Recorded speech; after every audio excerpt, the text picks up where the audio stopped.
Ha, let's try that. I forgot I turned this down last night because I didn't want to. Well, I was doing some recording and I didn't want my voice to make that noise. So anyway, good morning, everybody. I hope you are all having a great Thursday morning. Happy Thursday. Weekend's almost here. And this is one of those rare weekends where Lady Boomer and I are not doing the same thing. I am going to be driving to a friend's cabin to help him power wash her deck because we're going to restain her deck. And Lady Boomer's going to stay home because we're preparing for Mama Boomer's 80th birthday, which we're well, it's a long time away, but we got some stuff that we're trying to put together. So anyway, I am glad you're here. I hope you are having a good morning. And it is FTG Thursday because that's what we do on Thursdays, although I don't have a whole lot of articles pulled up. So we'll just figure it out as we go along. And maybe we'll just talk in the chat. Maybe you can provide me some FTGs. I'm sure you can. I can certainly. I know there's some of the Discord server too, so I'll go on there too. But anyway, let's just play the intro and we'll get it started right now. Play the intro, Johnny. Ladies and gentlemen, coming to you live from the Lucky Dog studio in a hidden location somewhere in the upper Midwest of the United States of America, it's a brother making his own way, but with all the wrong opinions. Welcome to the Morning Night Live with your host, yours truly, PDawg Knight. All right, let's stop the music. Good morning, everybody. Welcome to the Morning Night Live. I'm your host, Marty, also known as PDawgKnight on the internet. And welcome back to the Dawg Knight Channel. It's Thursday, the 26th of August, 2021. And I'm very happy that you're here. I am very happy that I am here. It's always good to be here because, with the one-car situation in my family, sometimes it's here now, sometimes it's here in the afternoon, sometimes I don't know when I'm going to go on. But Lady Boomer's at work. I am here, and we're all just happy. So, curious if you have any great plans for the weekend. I'm not muted anymore, am I? You can hear me, right? Oh, that was just from the beginning. FTG Johnny, come on now. Anyway, a little slow getting people in here today. Usually the room fills up right away, but it's working. Anyway, so obviously we're going to talk about the shit show in the place where Americans may be left to fend for themselves in mounds of rocks and rubble. And there is some breaking news from there that I'll get to in a moment. It's not good either. And so anyway, but before I do that, I'm going to say hello to who's here because I see that many of you are here. Let me fix my my little phone thingy here that I use for toys. I got to fix my toys here. I'm a little bit behind because the time that I had to get Lady Boomer to work and get back in the car didn't leave me a lot of time to get prepared this morning. But anyway, let's say good morning to who's here because I appreciate you all jumping in right away. First in the chat this morning is our friend from down under, Rich O. Thank you for being here. You get the bell, and we appreciate you always. Also, good morning to Aaron Meredith, Jonathan Peterson, Sora Luna. Nice to see you back. My favorite Canadian Jaeger ponies in the house. Also, Gamer Valine. Hello. Also, good morning too. I got to scroll a little bit. Maddie's in the house. Where are you at, Maddie? Out of curiosity, where are you right now? Are you on the road? Are you just are you at a base or I'm always curious where you guys. Oh, by the way, Maddie, I've been forgetting to do the trucker noise for my trucker friends. Anyway, also good morning to Gaiatone. Now that's a name I have not seen before. Now I know you've been here. I think you've been here before, but welcome back. I'm glad you're here. Also, James Barber, what's happening? Mike Pete is in the house. Mitch the Ripper, what's up, my dude? Also, good morning to, who else is here? Always Lost and Nothing Else, a.k.a. Alone. I'm not going to sing the whole song, though. I got to think of another song for that. Anyway, also good morning to Hate Camel, one of the original viewers of the Morning Night Live, GunFox61, our Discord administrator, Attack Alpaca, Fox P2, Spambot22, and looks like I am I'm at the bottom of the list here. So as you're thinking about the show or as you're listening, I would appreciate it if you smack that like button like a baby bottom. Or like, well, I'm not going to, do I go there?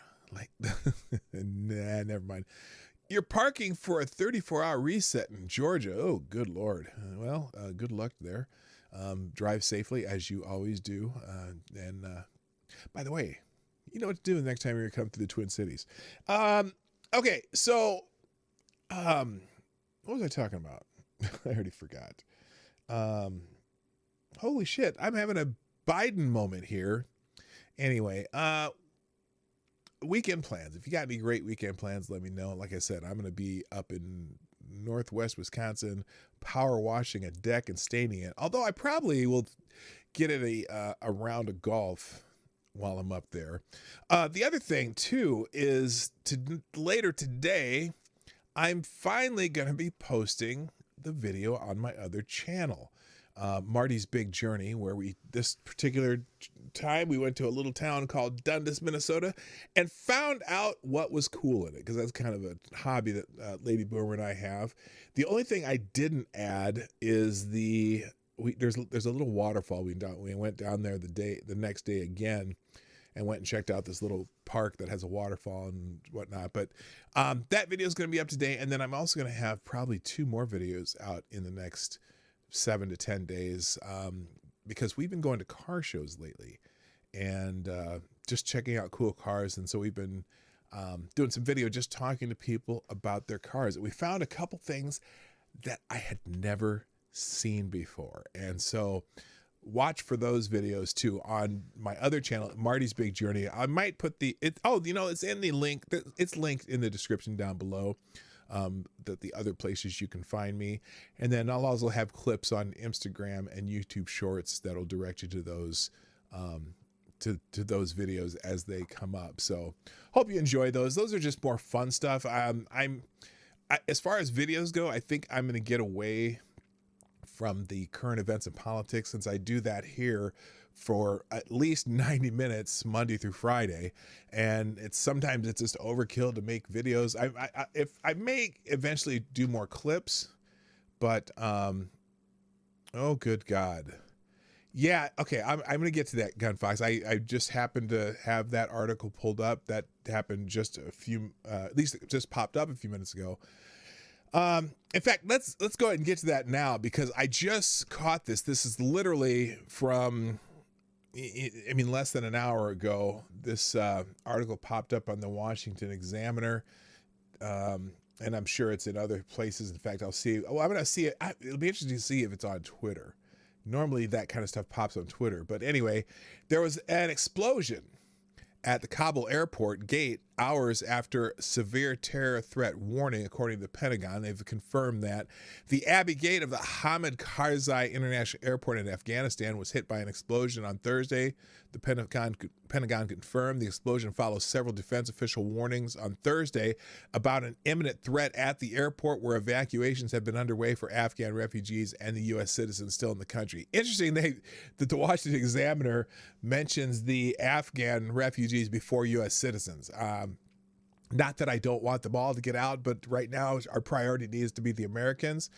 Pentagon spokesman John Kirby confirmed the explosion on Thursday. The explosion was reported to be large in size. The incident was reported as a suicide bomber improvised explosive device or a complex SBIED attack. And Afghan casualties were also reported, according to a national security correspondent with Fox News. So, good morning, Ronan. Good morning, Mike Savage. Blarg. Oh, Ronan. There we go. Yeah, that's not good. And, oh God, I'm going to go back to another part of that article. So I'm trying to find, let's check Twitter to see if there's anything on here. Here, hang on a second. I'm going to pull this off because I want to see if these are, Oh, thank you, Maddie, Mitch the Ripper, Maddie and Mitch the Ripper for letting us know about, letting people know about the show. Yes, it is FTG Thursday. And let's see. Oh, you got it here. Here we go. Oh, gosh. Oh, thank you, Gamer Valine, who just shared this tweet with me. Update, over the last 24 hours, a total of 19,000 people were evacuated from Kabul. Since 8/14, the U.S. has evacuated and facilitated the evacuation of probably 82,000 people. Jeez. 45 flights a day is nothing when compared to similar airports like LaGuardia, especially given that they are taking 600 people. The 777 carries almost 400 people, and there are 10 flights of those launched daily from LaGuardia. Once you mix smaller aircraft, 45 flights is low. Yeah, they're really trying to tout their success in Afghanistan. I want to find out what happened. This is really pathetic when they're loading more people than the highest capacity commercial jet LaGuardia is. Okay, yeah. Yeah, it's not good, especially if this is an emergency. They should be able to be getting more flights in and out of there at way more than they are. But and again, I see people tweeting about this. Let me just find Eric Bollert. Let's see, ERIC. This jackass. So here's Eric Bollert. He's a founder of Press Run, and he used to write for Media Matters, right? And this, you know what? You can go ahead right now. FTG, this guy, he's an idiot. In fact, there we go. FTG, Eric Bollert. Oops, that didn't work. What the hell happened there? Well, Jesus. Okay, that's not what I wanted to do. Hang on. I was trying to. Why isn't this working? This might not even work. Oh, there we go.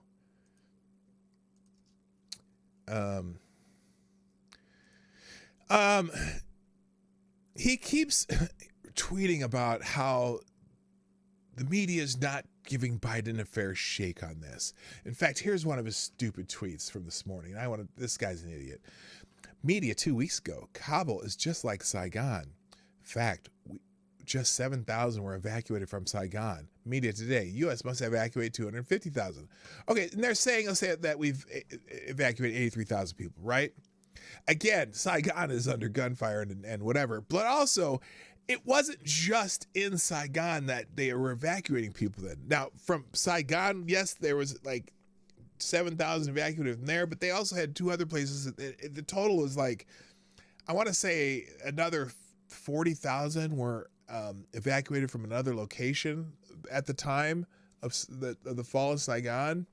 They were, and again, these were the last 7,000 that they could get out of Saigon. But it doesn't matter if it's like Saigon or not. It's certainly, they're trying to compare it to, the funny thing is they've been trying to compare it to the Berlin airlift or whatever.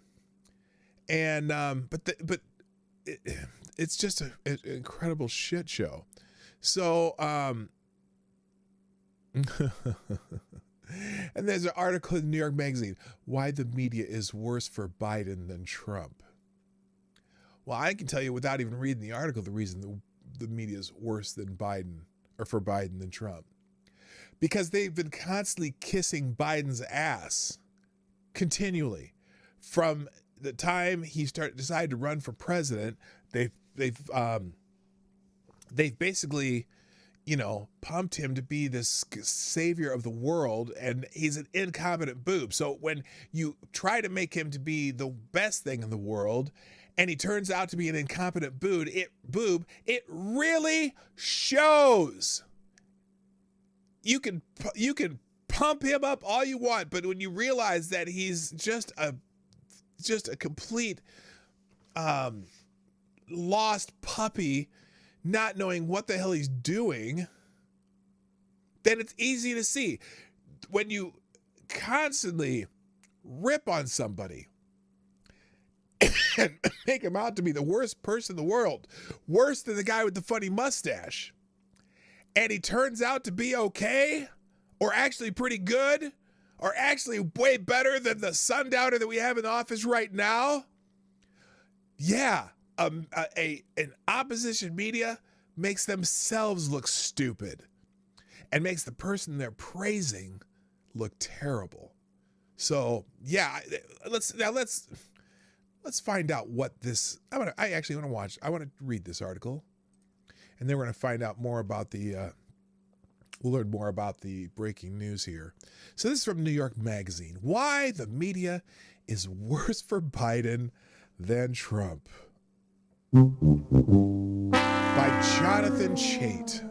He's a sycophant.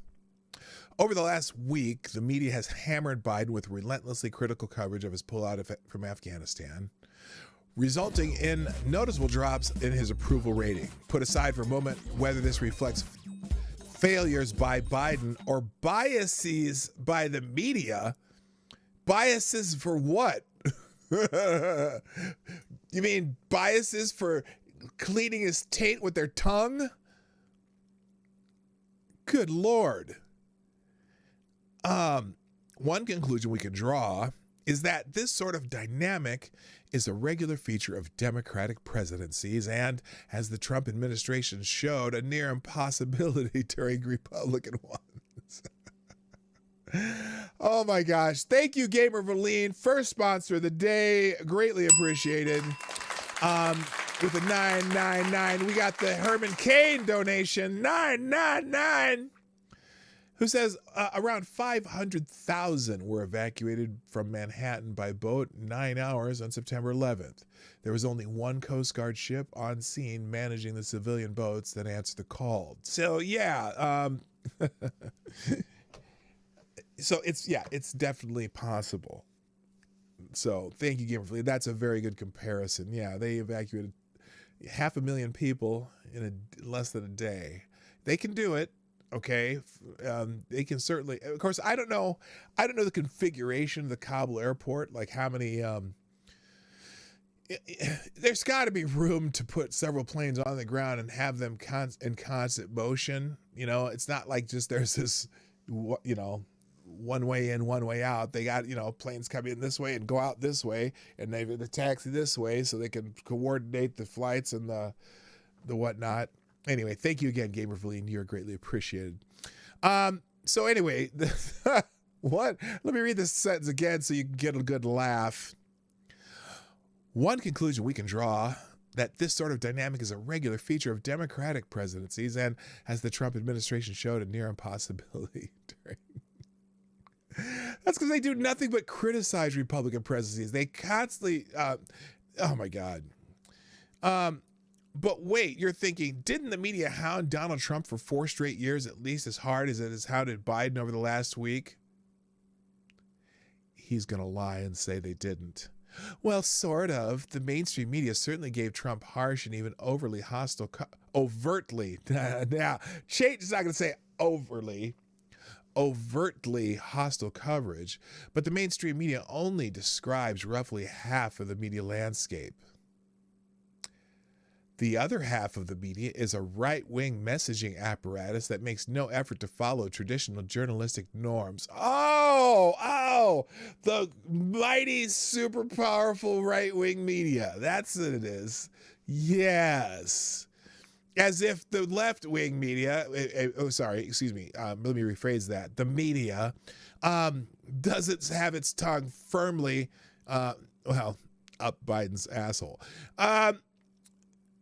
The other Republicans communicate to their base through a media that functionally operates as a part of their party. Wow. And Democrats communicate to their base through a media that functionally operates as part of their party.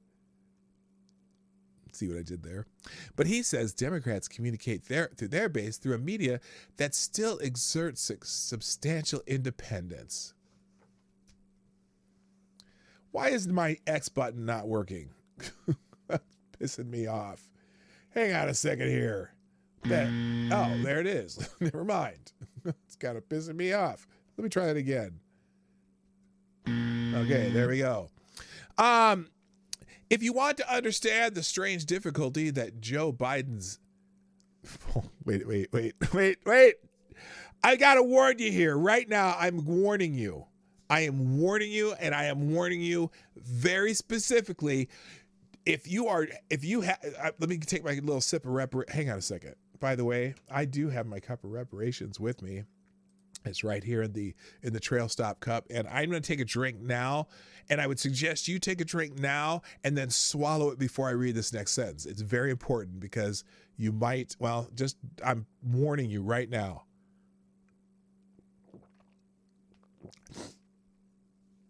Good morning, Keenan. Good morning, Straight Sith Male.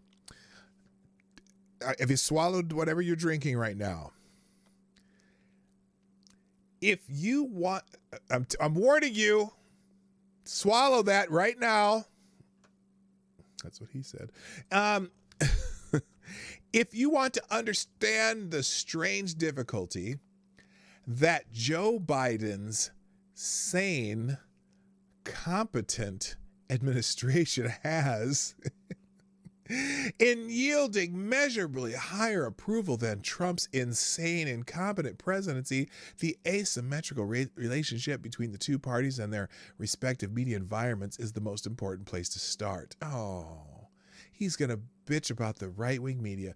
Conservatives often gloat about the ratings dominance of right-wing infotainment. Monday Night Domination, one non-Fox program in top 10, 3 non-Fox programs in the top 20, highest rated CNN program 24th. Yeah, we do, because that's all we got. See, when you add all of the others together, we have there's one maybe network that gets ratings, and everyone else watches the ABC, NBC, DBS, CNN, MSNBC, all those alphabets. And then all the newspapers are on that same side. And they're right. Conservative media really does command enormous audiences that frequently dwarf its mainstream news counterparts. But this merely underscores the fact that we think of what we think of as the media only accounts for a portion of the American news media diet. The other half of the media is simply a vehicle for partisan propaganda. Oh my God. CNN is almost literally a spokesperson for the White House. And if it weren't for this clusterfuck that they can't avoid, then you wouldn't be hearing about it. But they can't, there is no way they cannot report what is actually happening here. It's that bad. That's the problem. Maddie, thank you so much, and through Streamlabs with the Lincoln.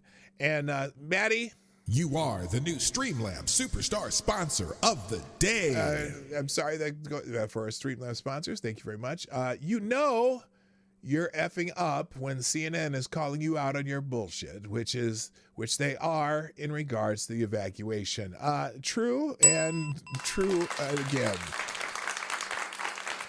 So this is a whole article on why, because they have right-wing media and yada, yada, yada, yada. No, it's just that bad. The shit's going that bad. It's that far south.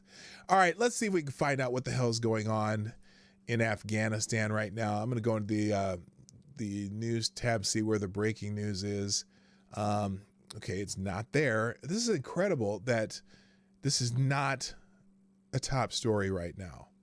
I can't believe this is not a top story on Twitter news. The latest news from Afghanistan is the Taliban.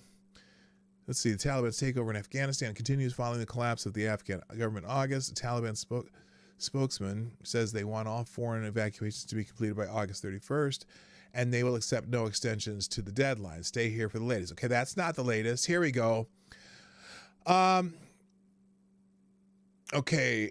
French okay, here's some breaking news. Supposedly 11 casualties at Abbey Gate explosion in Kabul. Let's see, here's ABC News update. Amy, even overnight, I was sent video from the airport from Abbey Gate, and there were thousands of people there overnight trying to get in. Many people were turned away. There's stories of them being turned away because of that urgent alert from the U.S. State Department to stay away. This is what's called a threat stream that they've had for days now. They worried about this exact scenario, that a suicide bomber, and that's our initial report. Oops, sorry. Oh, it's just lagging there. Sorry, guys.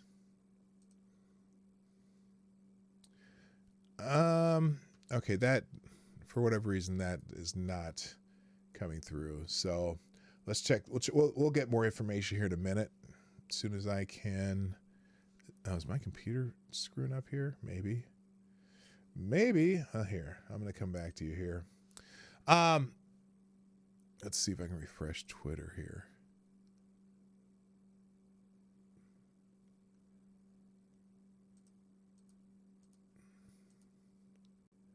All right, let's try this. I'll close that. I'll go over here. All right, I'm going to go back to the Explore tab because now I want to. Okay, there we go. Sorry, guys. If you just got here, there has been just some breaking news that there was an explosion in Kabul at the airport at one of the gates into the airport. Here we go. Latest news from Afghanistan. All right. Let's go. I'm going to skip the ABC because it doesn't seem to be working. So casualties from blast near Kabul airport this evening. Let's see. There's the ABC News here. All right. Explosion outside of Kabul airport. Pentagon Press Secretary John Kirby confirmed that there was an explosion outside Hamid Karzai International Airport in Kabul. Before explosion, acting U.S. Ambassador to Afghanistan spoke on Good Morning America about a critical security threat. Speaking before the explosion outside Kabul, acting U.S.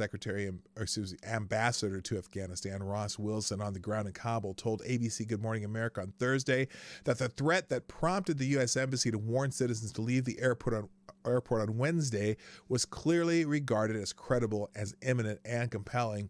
Being a part of these huge crowds that remain around the gates and entrances to the airport is dangerous, he said, adding the U.S. is working on other ways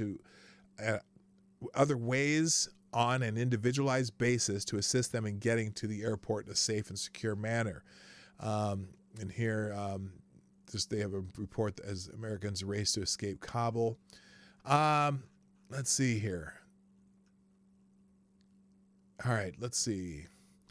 Biden has been briefed on the explosion. U.S. officials confirmed the explosion was at Abbey Gate, one of the main entrances to the airport, and that they are assessing casualty numbers right now. The White House official told ABC News that Biden has been briefed on the situation. The explosion outside Hamid Karzai International Airport in Kabul follows the U.S. Embassy in Kabul warning Americans on Wednesday night to leave the airport gates immediately due to a credible security threat. And then there's hundreds there gathered around there just because they're trying to evacuate. Let's see if I can find anything else. Let's see. That's it. Maybe there's some other people talking about this. Good morning, John Arnott and Fight for Your Rights. Nice to see you here. It's pretty usually. Let's see. Let's try this. I'm going to do a Twitter search. Usually,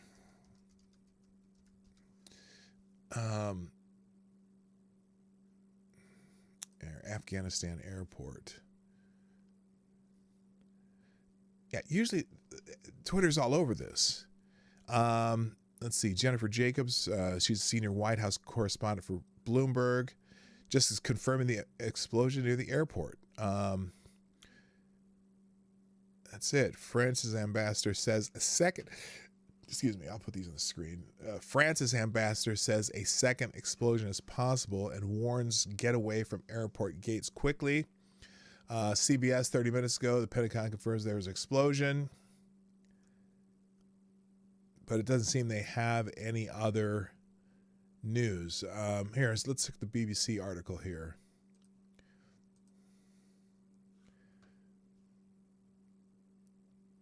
Okay. Let's see. The Pentagon says casualties from the blast outside Kabul airport are unclear. The UK says no record of British casualties so far. It comes after warnings that there could be militant attacks as nations evacuate people ahead of the 31st of August deadline. UK Armed Forces Minister James Heapy earlier told BBC the threat was severe and could be imminent. There are no details of the threat thought to be from the so-called Islamist state militants. Canada joined several European nations in wrapping up operations, but the U.S. says it will continue up to the deadline. Huge crowds of people have been built up at Afghanistan's border with Pakistan as people try to flee Taliban rule, and Westerners and Afghans who worked for foreign missions want to leave after Taliban militants came back to power. And again, so... Oh, the Turkish Defense Ministry says 2 explosions at the airport. Says there were 2 explosions outside Kabul airport. There's no confirmation. So this is pretty much the same information on BBC. So, you know, the show continues, I guess. You know, just for the hell of it, how about an FTG Joe Biden? Just because. There we go. That's not good. Oh, boy. Thank you, Tyler F. and Mitch the Ripper, by the way, for retweeting the show this morning. I greatly appreciate it. If you would be so kind, the Morning Light Live is sponsored by you, the viewers of the Morning Night Live. Please make sure you hit the thumbs up at some point during the stream. I appreciate that. And if you can share the stream out, like several of you already have, or you can just follow me on social media and copy and paste what I do, because I usually try to do that on all those platforms, Twitter, Minds Gab, CloudHub, Parler, and Getter. And then also you can see, if you ever want to watch replays, you can watch them here on YouTube, or they are always uploaded to Odyssey, aka Library. I don't know how, I probably I'm at PDawgKnight there too, and sometimes they go to BitChute, and then I have several other live places I'm going to go if the show is ever shut down. Follow me on social media, and you'll be able to find the show if something happens to be on YouTube, which I don't anticipate. I'm usually a pretty good boy, even though I swear once in a while. Not too much, though. All right, let's see. Let's get into some other stuff here. Oh, there's a weird article. This is interesting, too, of this Afghanistan stuff. Let me go back here real quick, because there was something about a baby being born. Here you go. So, apparently, there was a baby born on a U.S. evacuation flight from Afghanistan, and apparently they named the baby Reach after the flight's call sign. Commander of the U.S. European Command, Todd Walters, said 3 pregnant women who were evacuated from Afghanistan have given birth, including one woman who delivered a baby on board a C-17 aircraft. The baby girl born on the flight to Ramstein Air Base in Germany was named Reach after the call sign of the flight, CNN and ABC report. So, yay, we have one piece of interesting news, I guess. Anyway. As you can imagine, being an Air Force fighter pilot, it's my dream to watch that young child called Reach grow up and be a U.S. citizen and fly United States Air Force fighters in our Air Force, General Todd Walters told reporters. So he wants the young lady to become a fighter pilot. Great. Anyway. Let's see. The U.S. Air Force said the Afghan woman went into labor en route to Ramstein Air Base. Medical personnel boarded the plane after it landed and delivered the baby in the aircraft cargo hold. Both baby and mother are said to be in good condition at a nearby medical facility, according to BBC News. So there you go. What's that word? Heartwarming story, not a heartbreaking story. What's heartbreaking is that we're not sure how we're going to get all the Americans out of Afghanistan. That's the heartbreaking story. All right. Let's see. Why did I open this? Oh, so Here's another one of those cases. I'm going to be kind of jumping all over the place now. It's not the military. It's the State Department. They coordinate this shit. FTG, the American military, if they leave them behind. It's it's the leaders who would be leaving them behind if they do. That's the thing. It's, in the end, as Joe said in a speech a few weeks ago, or a couple weeks ago, or was it last week? I don't know. When he said the buck stops with me, well, it will be his fault. It will be the top general's fault for not advising him. It will be the people who are not going in there and making sure that every American gets out of there. I guess I have really no illusions about how this is going to turn out. It's going to turn out very badly. No matter how many people the White House touts that they got out of Afghanistan, it's not about who they got out of Afghanistan. It's about who they didn't get out of Afghanistan and what's going to happen to those people. Now, you would hope that the Taliban would not want to have any give us any reason to come in and destroy them, but we don't have the political will and we don't want to be there. And so I have really no faith in the current administration that they actually care about getting the rest of the Americans out. And I don't even want to think of silver linings. This baby born, great, whatever. That's not really a silver lining. So let's see. The military world over needs to get a backbone and tell them all to fuck off. GB, Australia, France, et cetera, got all ours out. Got all ours out. Grow a fucking bone. Yeah, yeah, some of them have. Well, the other thing is the numbers of people we had there probably is more than the rest of the contingent combined. But either way, if one American citizen is left behind, it's a mission fail. Well, not only is it going to be a mission fail, those Americans left behind are going to be in a world of hurt.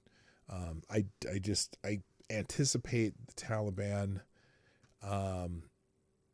doing very terrible things to anyone who's left, as they do to their own people, as they do to the people that, they've been going to house, right? And taking women and girls for, to be and to say it gently, to be brides, right? And you know what that means. It's not a good thing.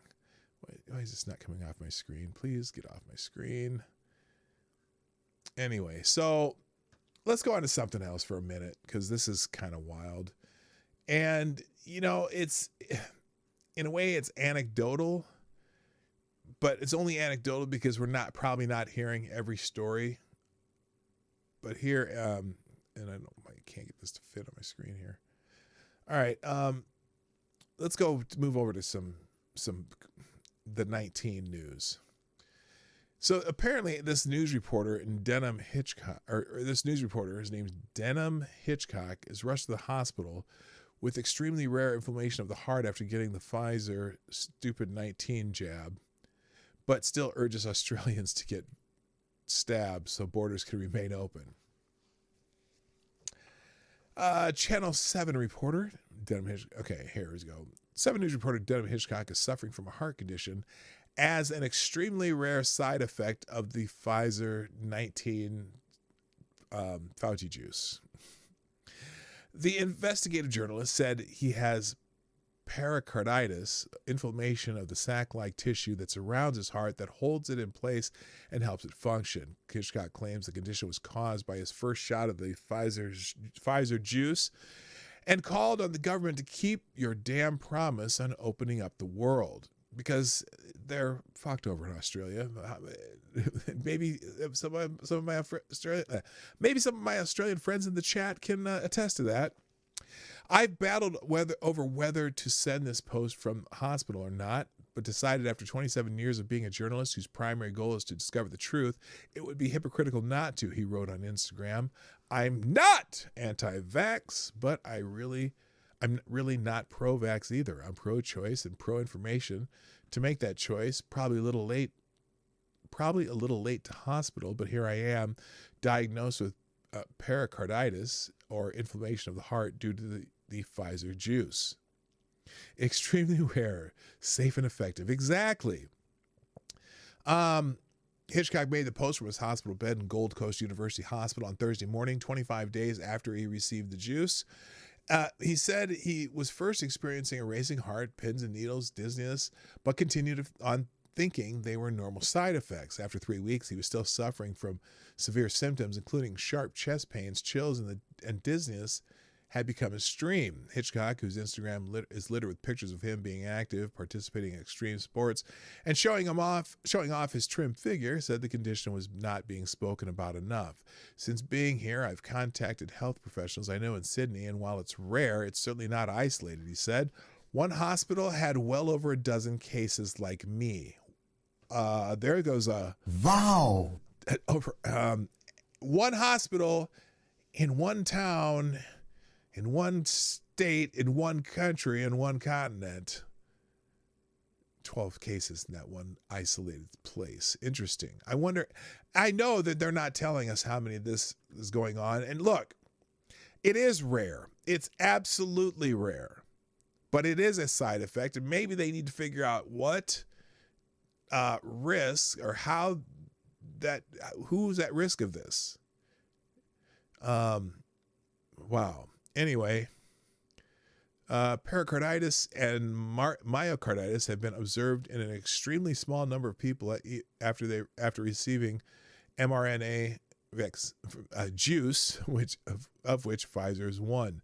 The cases were disproportionately men and teenagers under the age of 30 after their second dose of the juice. British data released on Monday found that the rate of pericarditis was 3.8 cases per million doses of the Pfizer shot. So that is very rare, okay? But there's got to be a reason. There's got to be some telltale something that tells you if this is a possibility.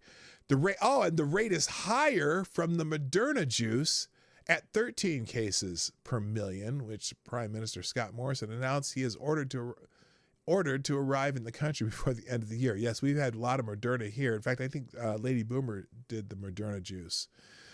On July 8th, the TGA was notified of 50 cases of pericarditis in Australia as a result of 3.2 million Pfizer doses. In the current vaccine frenzy, no one is talking about this, but it's clearly happening, Hitchcock said. If you want the vagine and have a heart history, it would be worth talking to your general practitioner about your vaccine choice, especially as AstraZeneca is readily available and does not have this side effect. So that's interesting. But then again, AstraZeneca doesn't have the efficacy of the other one. So you're, in true fashion, you are picking your poison. I live in South Australia. You wouldn't even know about COVID. Oh, however, those living in New South Wales and Victoria will tell you otherwise. Interesting. So it's not every state. It's kind of like here. If you're in South Dakota and most people are just living their lives, and in some places where, like Washington State, did you hear that nutcase governor in Washington State now wants to extend the mask mandate to outdoors too? Go figure. What is going on? Oh, but you know what?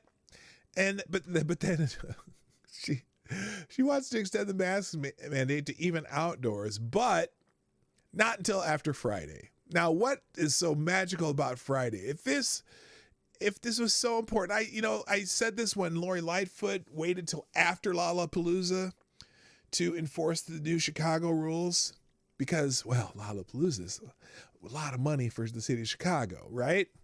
And I've been waiting for our own state, our own governor in our state.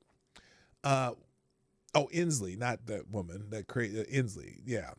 Our governor they are having no restrictions on the Minnesota State Fair, and I'm just waiting to hear our governor suddenly to have some restrictions, and then they will be put into effect after the State Fair. And we get about 250,000 people a day going through our State Fair, something like that. Is it something like, or no, 100,000 a day. 100,000 a day go through the State Fair. It's a huge State Fair.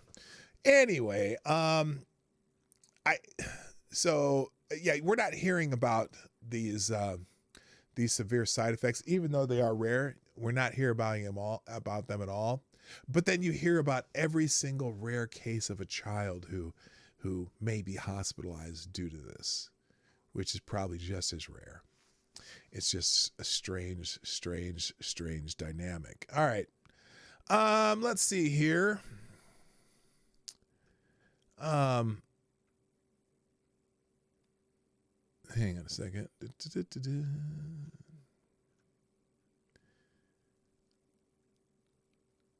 Oh, so this was the security alert last night. Which was, here's the Breitbart article.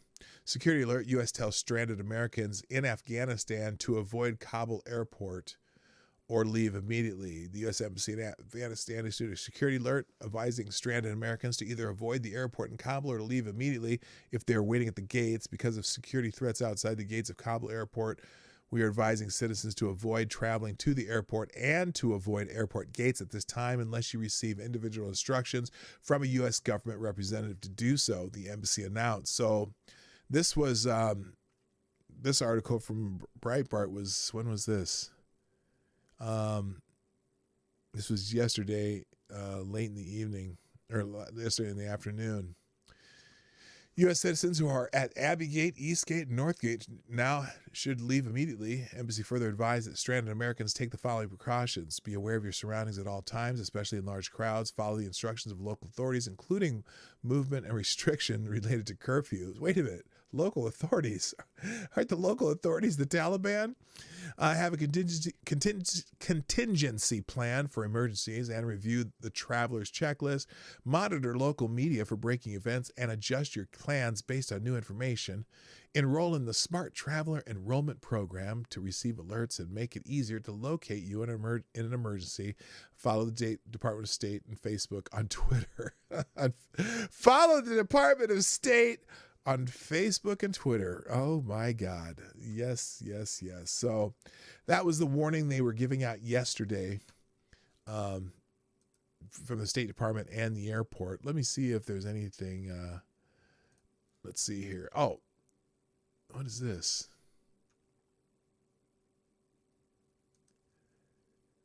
Oh, what is this?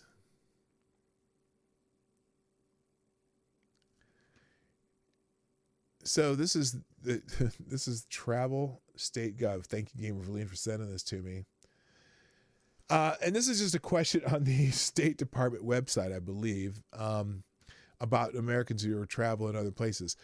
The question: will the United States government always evacuate citizens in crises? Here's the answer. Our primary role is to keep the U.S. citizen community informed of safety and security developments and travel options. Regularly scheduled commercial transportation is always the best option when local communications and transportation infrastructure are intact and operating normally. If there are no commercial options available, and if we have consular officers at the embassy or consulate, and if the conditions permit, we may help U.S. citizens identify possible transportation options. In some situations, we may encourage you to stay at a safe location and leave as soon as you can do so safely using transportation you are able to find on your own. Yeah, that's, I suppose there's nothing completely unreasonable about that depending on the situation, right? This situation is a little different. This is, and look, they're trying to evacuate the military. Are they going to get the U.S. citizens out of there? I don't know. I just don't know. Let's see if there's anything else going on here. As I scroll. My favorite part of the U.S. government's warnings was when President Biden said on July 8th, quote, the likelihood there's going to be the Taliban overrunning everything and owning the whole country is highly unlikely. Oh my gosh.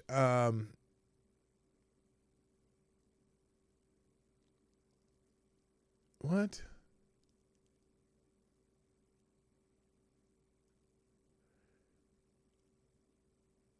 Let's see.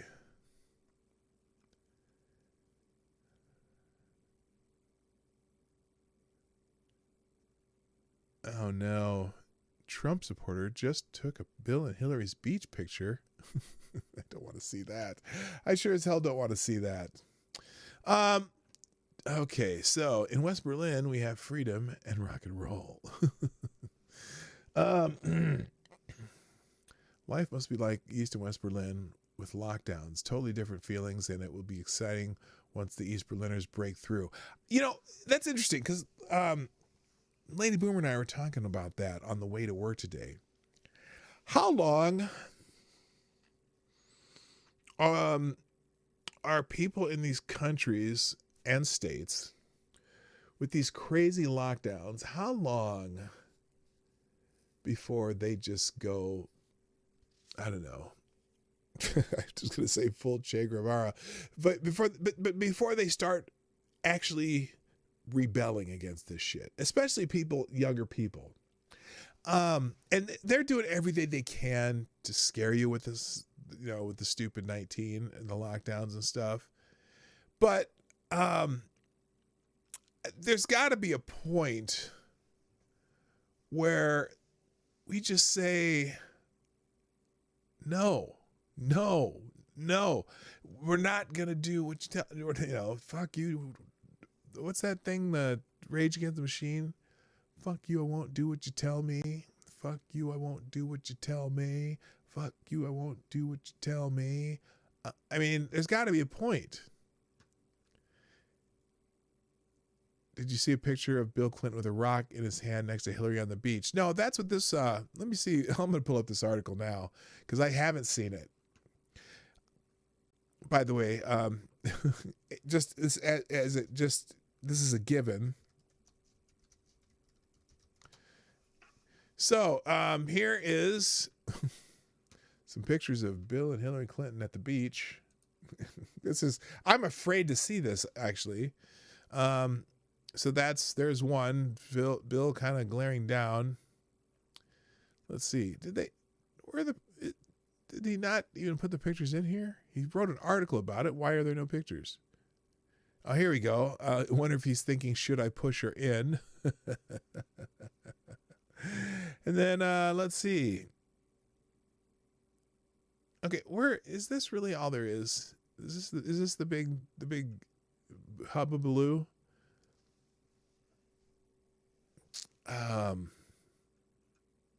Okay, I don't care. All right.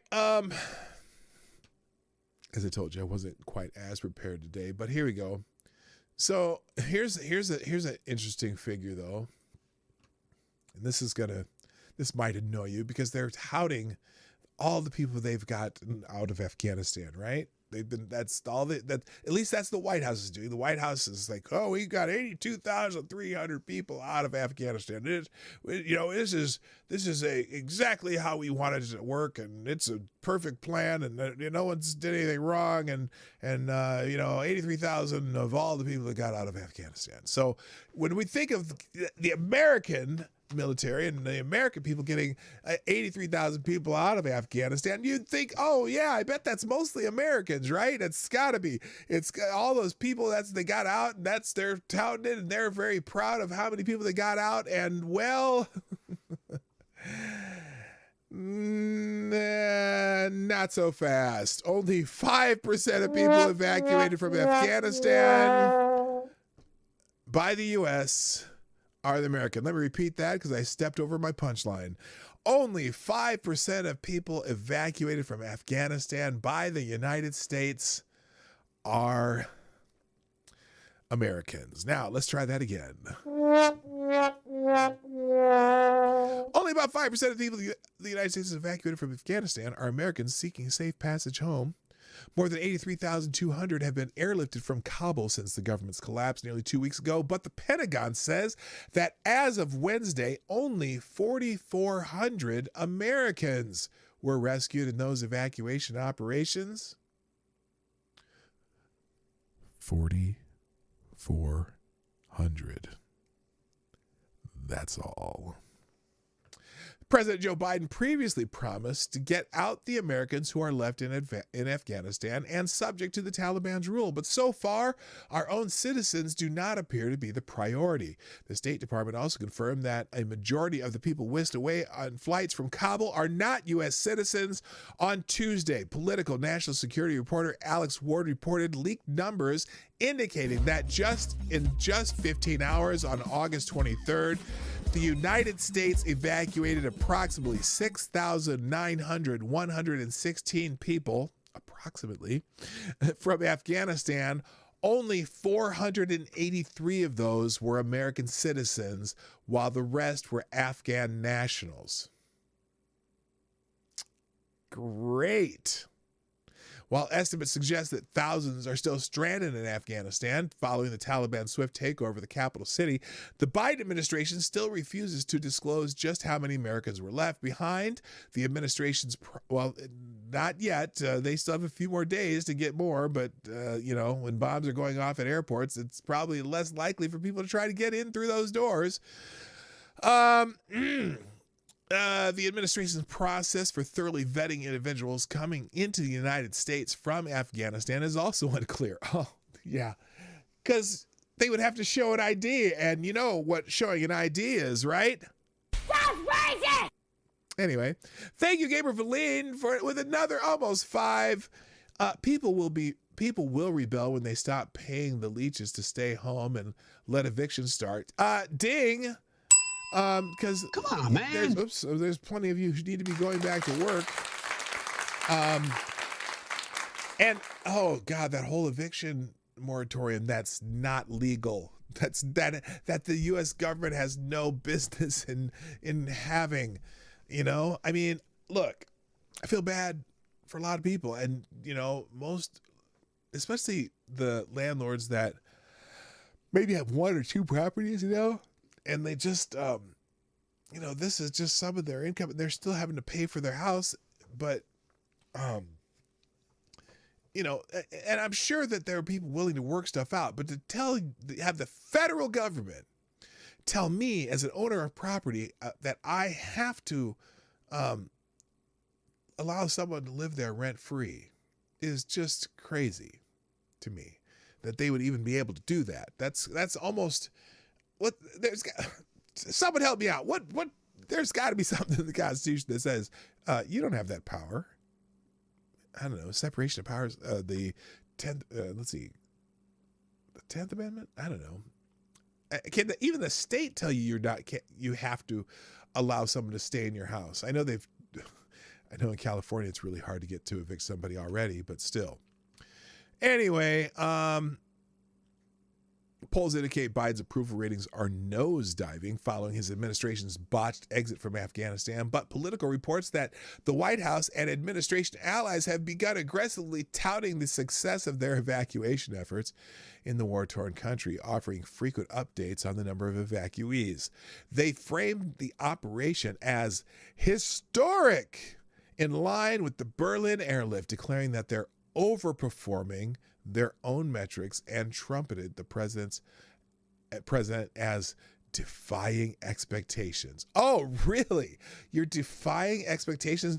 No, you're not. I expected a whole hell of a lot more planning and professionalism, and apparently they just, fuck it. They can't do it. They cannot do it. Anyway, all right, Marty, wonder if all those people will have to pay back all that unpaid rent.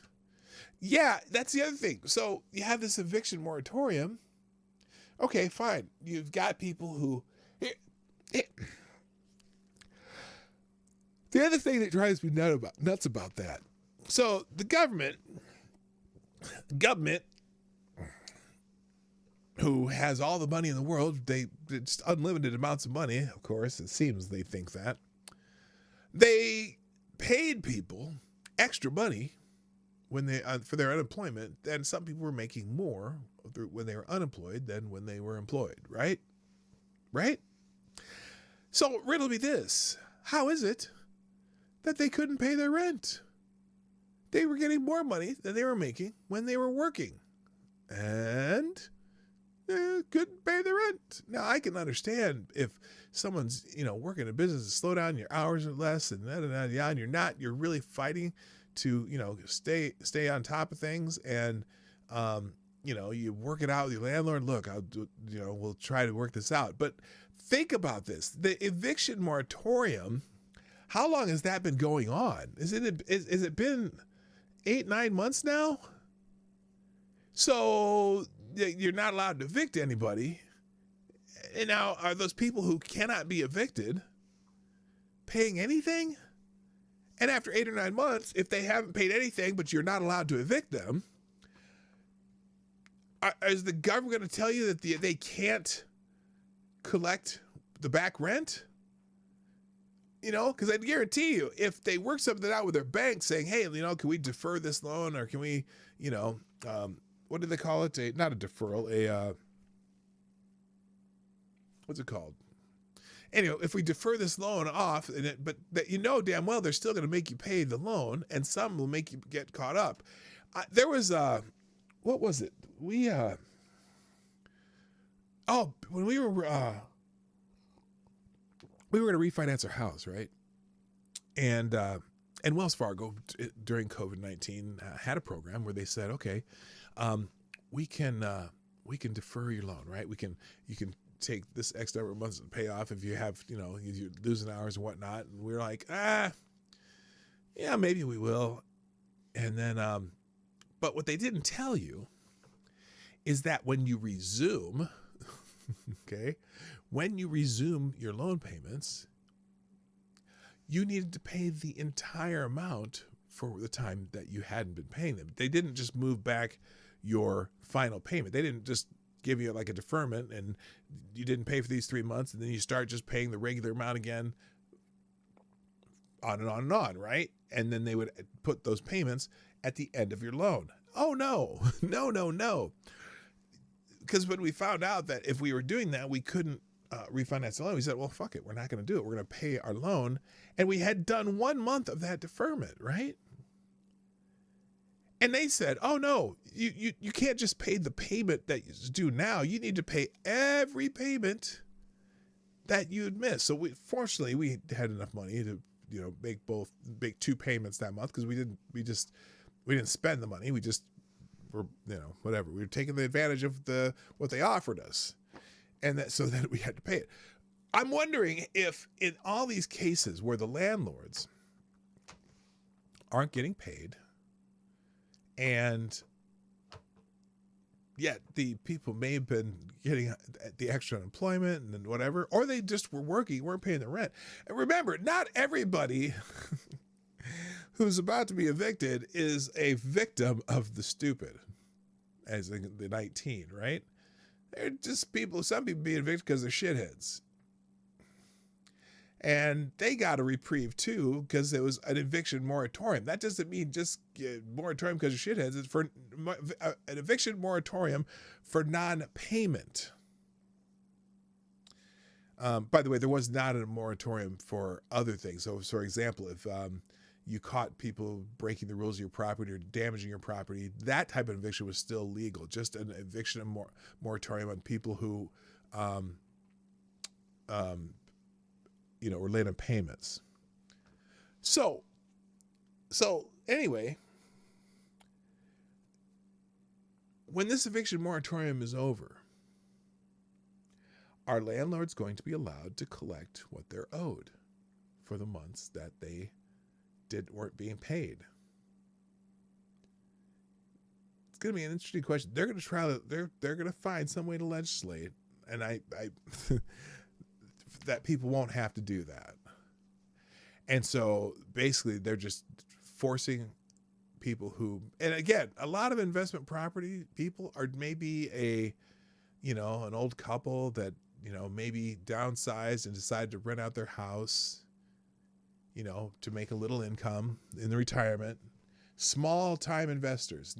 And what's going to happen is all the small time investors who may have 1 or 2 properties or a small fourplex or whatever, who maybe have someone who, imagine if you had, let's say you had a fourplex, right?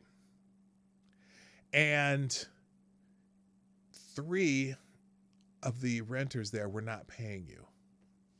And only 1 was, but you still had to pay your full, if you have a loan on the property, you still have to pay your mortgage. You still got to pay, otherwise they're going to foreclose on that property, right?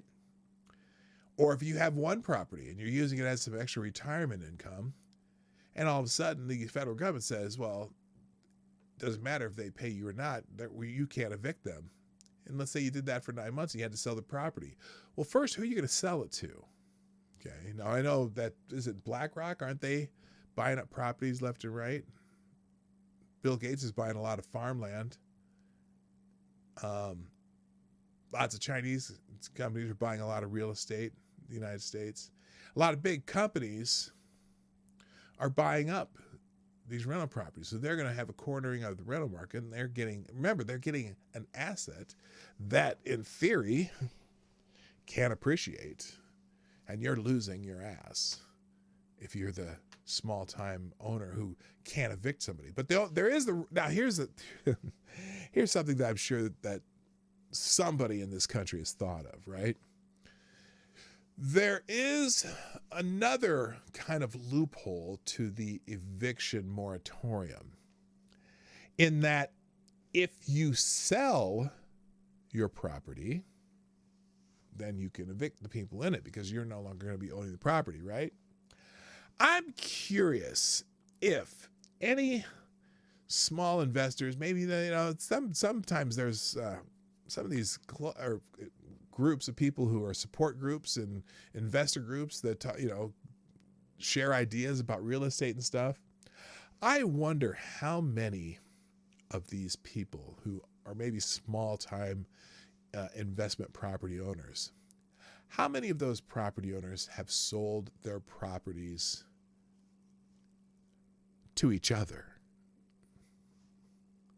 Because then if you sell the property, right? If you sell the property, then the people who haven't been paying you or haven't been paying rent can be evicted.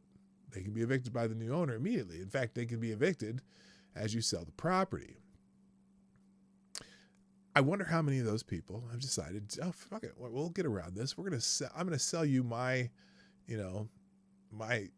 rental property here, and I'm going to buy your comparably priced rental property. I wonder how many people swapped properties just to get around this. And that's kind of a dirty way to do it, but you know what? You create dirt when you dig, like our government has done. You get a lot of dirt. So let's see. My theory is they are snapping up commodities in case the dollar collapses. Oh yeah, sure. It's another one of those things. It's I don't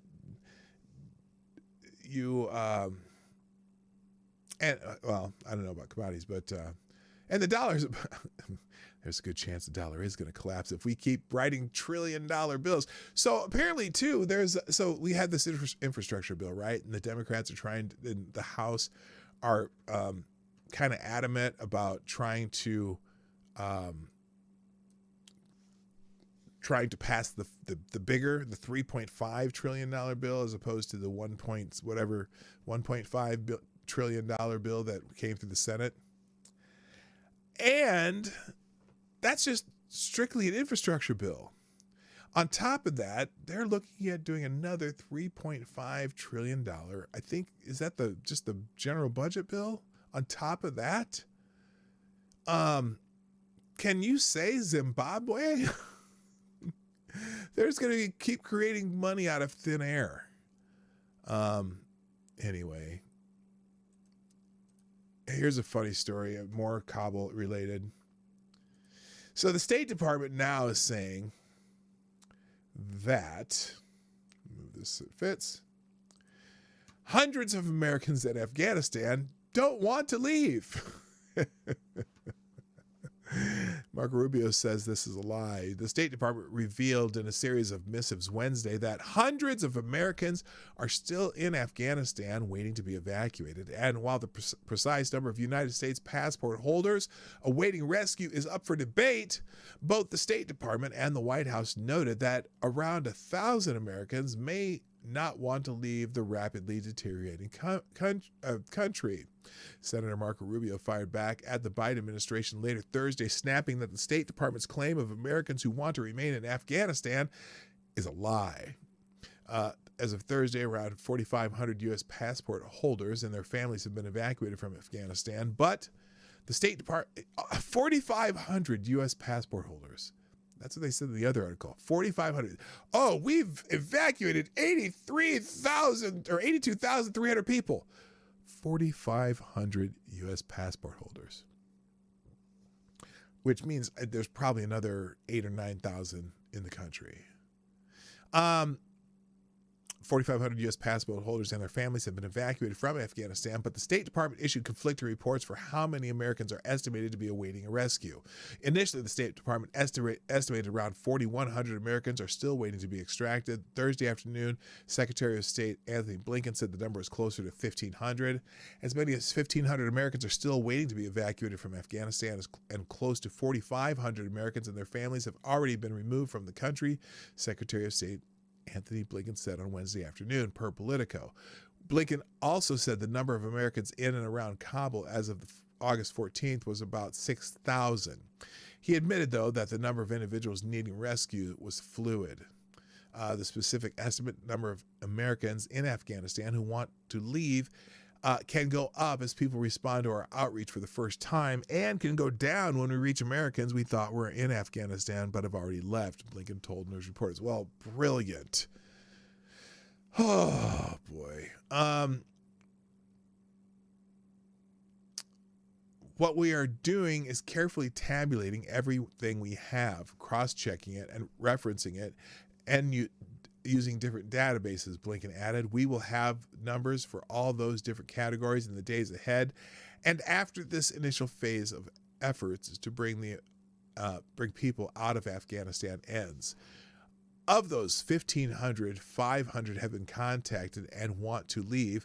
The remaining 1,000, though, have not responded to the State Department's repeated queries.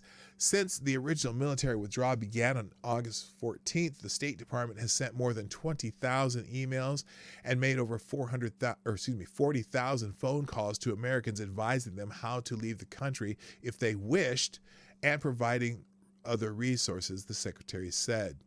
Blinken again said that the U.S. is essentially trusting the Taliban to allow Americans and allied personnel to leave. The Taliban has made public and private commitments to provide and permit safe passage for Americans and Afghans at risk going forward, except now they're not letting any more Afghans in the airport.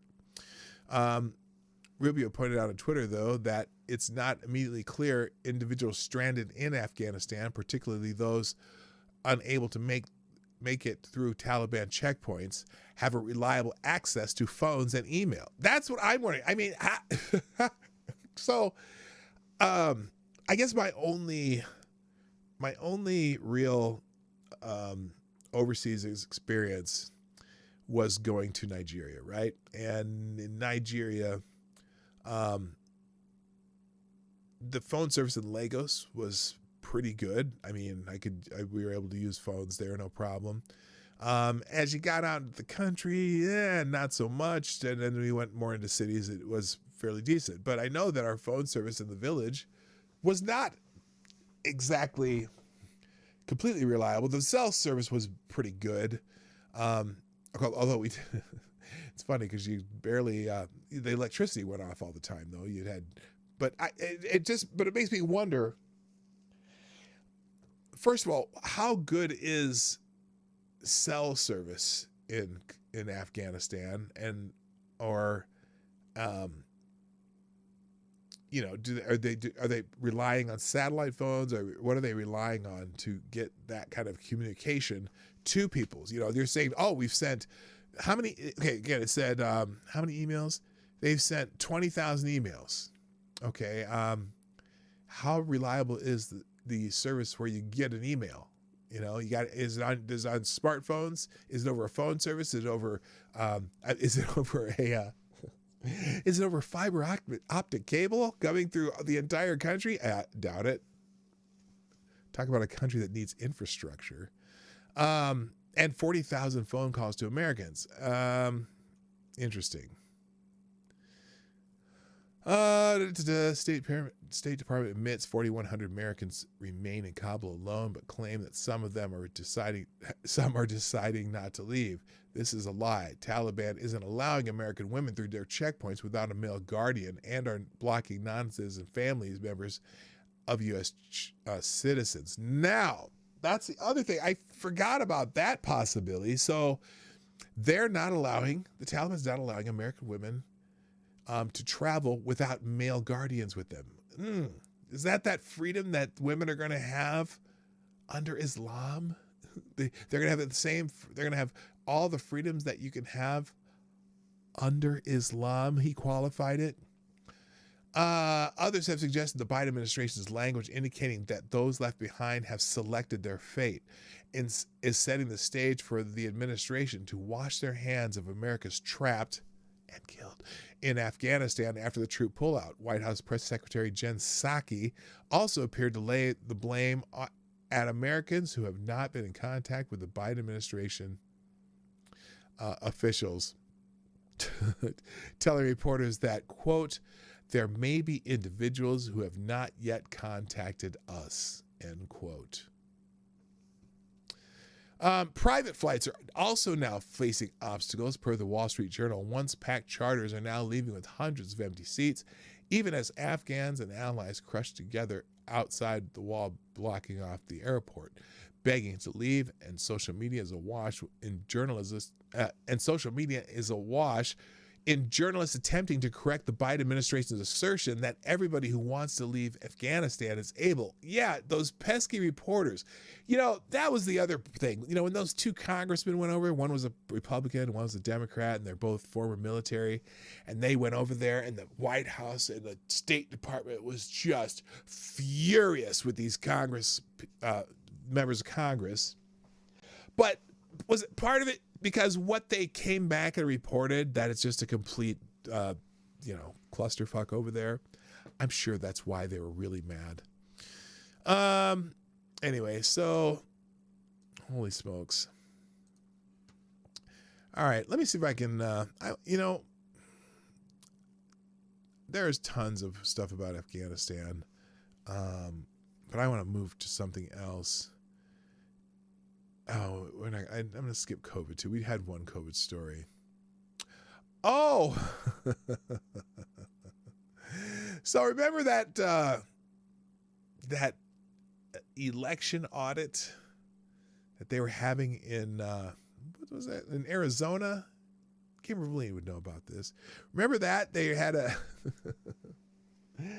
they had this company come in and they're auditing the ballots and they were going to have a review of the audit, report basically of the audit. Well, unfortunately, and it's been delayed for various reasons. Well, apparently it's been delayed again because of the 19 Arizona election audit review delayed again over positive stupid 19 tests. The full report on the forensic audit into the 2020 presidential election in Maricopa County, Arizona, has again been delayed, this time due to 3 members of the team testing positive for stupid 19. Arizona Senate President Karen Fann said in a statement that she expects the full report to be complete by Monday. The team expected to have the full draft ready for the Senate today, but unfortunately, Cyber Ninja CEO Doug Logan and 2 other members of the 5-person audit team tested positive for stupid 19 and are sick. The Senate president said, "Let the Senate team let the Senate legal team will meet Wednesday to start reviewing the draft report." So, of course, there you go.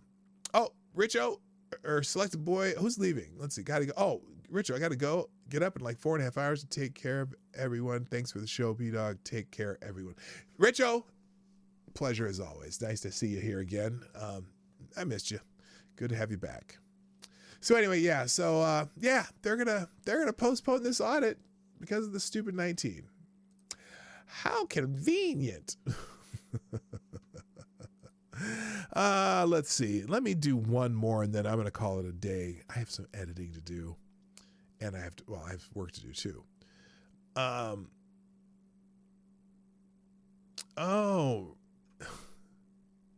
So oh, good God.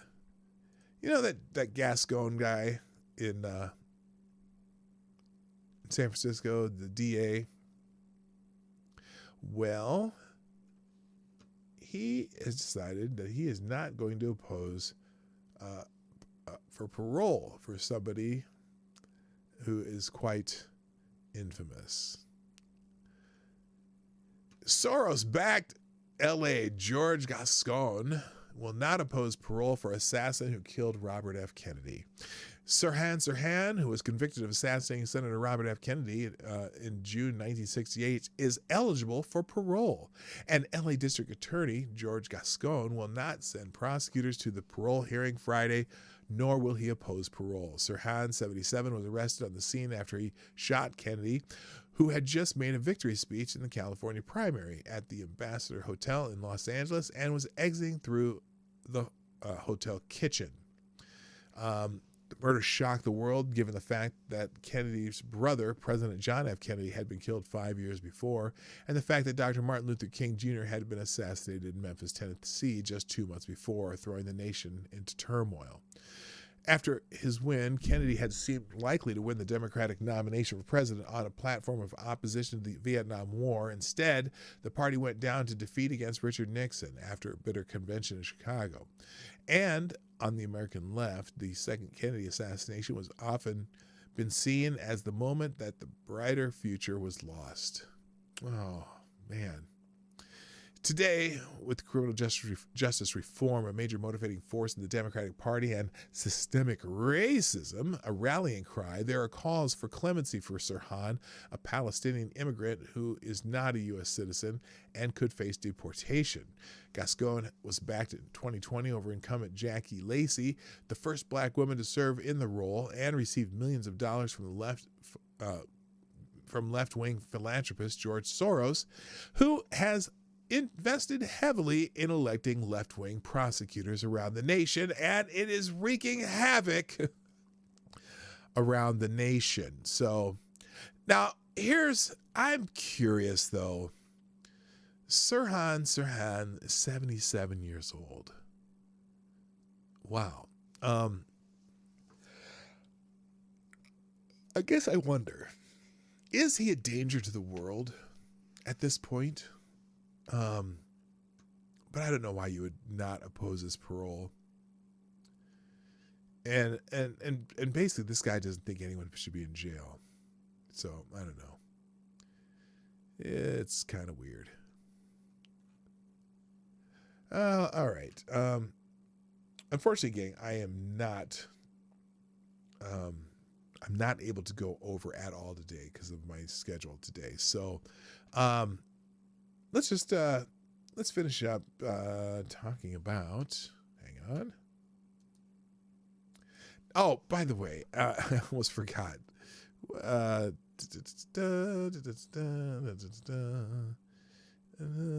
is it?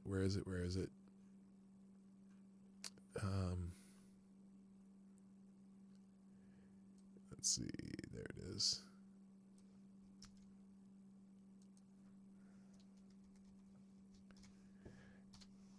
FTG George Gascon. All right.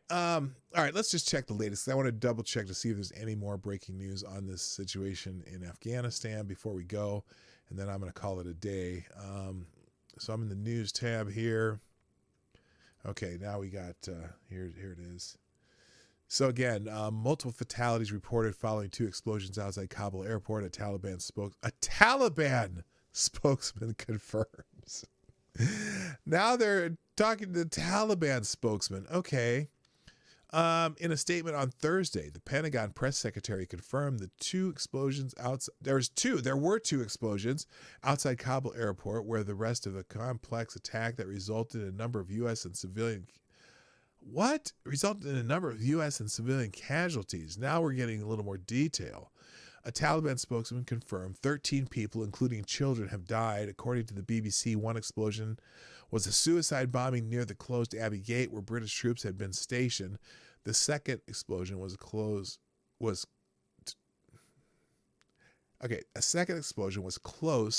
to the Barron Hotel, the Pentagon press secretary added. All right, so let's see. It says it's sensitive material, could be. Let's see. That's confirming the explosion. Confirming the explosion. Taliban official said at least 13 people have been killed, including children. Many Taliban guards have been wounded in an explosion outside Kabul airport. Let's see. Update: a former interpreter with UK forces who was with his wife, 3-month-old baby girl, and 3-year-old son desperately waiting for an evacuation flight said the explosions were near them. His family is safe, but he said it was like doomsday, injured people everywhere. And then, let's see, we already know the Pentagon said there was explosions, so that seems to be the update.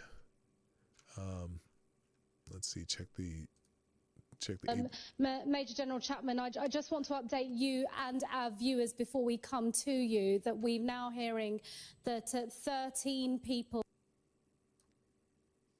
Oh, not this again. At least 13 people have been killed in this explosion outside Kabul International Airport, including children. So that is the very latest we have on this explosion outside Kabul Airport, where, of course, we know thousands of people had gathered hoping to be on board those evacuation flights. Okay, so that was the Sky News report, and that's really the only one I have. Now this one, the AP says kills 2, wounded 15, according to Russia. I don't know if Russia has an interest there that they look. The Afghans don't like the Russians either. So this one only says 2 dead, but this is from 16 minutes ago. Twin suicide bombs. No, I'm not going to start my word in the AP. Twin suicide bombs struck Thursday outside Kabul's airport, where large crowds of people were trying to flee Afghanistan have massed, killing at least. Now here it says killing at least 13. Originally, apparently. Oh, I see. 2 suicide attacks, 13 dead. Didn't say. It doesn't say specifically how many of the people were from the U.S. I mean, it's still 13 dead, but I am curious. So anyway, all right, gang. Unfortunately, like I said, I have to go on time today, so I'm going to close it down. I hope everyone here has some plans for the weekend. Maybe we can go through that tomorrow. I think tomorrow, I think my show has to be in the afternoon. I have to double check Lady Boomer's schedule. If not, if it's during the morning, I'll probably do a call-in show. And if it's in the afternoon, I'll just do a regular news show because I have to control the time and on that. So thank you all for watching today. I hope you've enjoyed the show. If you have not done so far, hit the like button before you go. And if you haven't shared the stream in a long time, go ahead and share the stream. Even after the fact, it works. It helps people find what we do over here. And thank you, Gamer Valine and Maddie, for sponsoring this show today. If you'd like to sponsor the show, you can continue to do that through Streamlabs 24 hours a day. Also, there are Venmo and Cashapp options in the description down below on YouTube Super Chats during the live broadcast.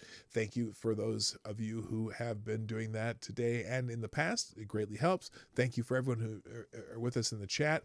And if you're watching via replay, just drop a hello in the comment section so I know you were here. And it's always good to know who drops in once in a while, particularly, for example, Tazzy, who does quite often. Tazzy watches the replay, and they because it's just the time doesn't work for them. They're also in Australia. And so, and then they let me know. They say, hey, it was a great show, this and that. Every once in a while, they drop a couple bucks in the tip jar. That's always greatly appreciated. Speaking of which, thank you, Select a Boy. Yeah, boy. For sponsoring the show with a YouTube super chat for the 5, who says thanks for today's episode, P-Dawg, and have a great day. Well, thank you also, and I greatly appreciate that. It helps. Everything, every little bit helps when you got an $8,000 car bill coming up. So anyway, never mind. Anyway, I hope you all have a great day. I'll be back tomorrow. I'll watch social media if you're, so I will let you know exactly when that will be, or just look for the, if you aren't getting notifications, make sure you have the bell clicked. I just realized that there are a lot of people who don't click that bell. And so make sure in your subscription that you have the bell clicked, and then you will get the notifications when I set up streams, and also when I go live, or in any videos too. Oh, and finally, watch today. I will have a teaser for my video for Marty's Big Journey on this channel. So if you haven't already subscribed to Marty's Big Journey, you can watch this channel and get a link to it later this afternoon. All right, that's all I got. It's time for me to go.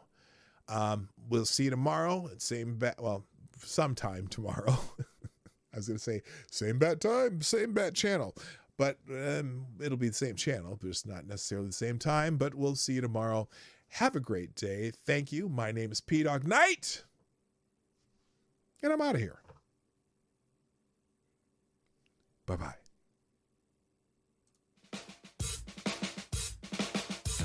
Hey, this is P.Dawg.Knight, and thank you for watching today on the P.Dawg.Knight channel.